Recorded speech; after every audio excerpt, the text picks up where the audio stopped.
Ipinamalas ng Metro Vegan Lady Cups ang diwa ng pagbibigayan ngayong Kapaskuhan matapos nilang personal na bisitahin at bigyan ng pamaskong tulong ang kanilang mga benepisyaryo sa Barangay Rawis, Vigan City noong Disyembre 20, 2025. Ang aktibidad ay sinagawa ng mga babaeng pulis mula sa Vigan City Police Station, Bantay Municipal Police Station, San Vicente Municipal Police Station, Kawayan Municipal Police Station at Santa Catalina Municipal Police Station. Kabilang sa mga benepisyaryong binisita ay sina Rizalin Ato, Mark Ato at ang kanilang magulang na si Erlinda Ato na dating mga benepisyaryo ng programang Pabahay ng Pulis. Sa nasabing pagbisita, personal na iniabot ng Metro Vegan Lady Cups ang mga inihandang Noche Buena packages at iba pang pangunahing pangangailangan. Layunin ng aktibidad na magbigay ng saya at pag-asa ngayong Pasko, kasabay ng pagpapatibay ng malasakit ng kapulisan sa komunidad.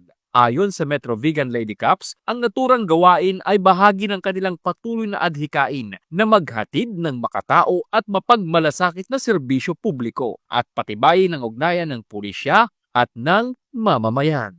Mula dito sa Ilocos Region, ako ang inyong PNN correspondent, Police Corporal J.R. Del Mendo, alagad ng batas, tagataguyod ng Balitang Pulis.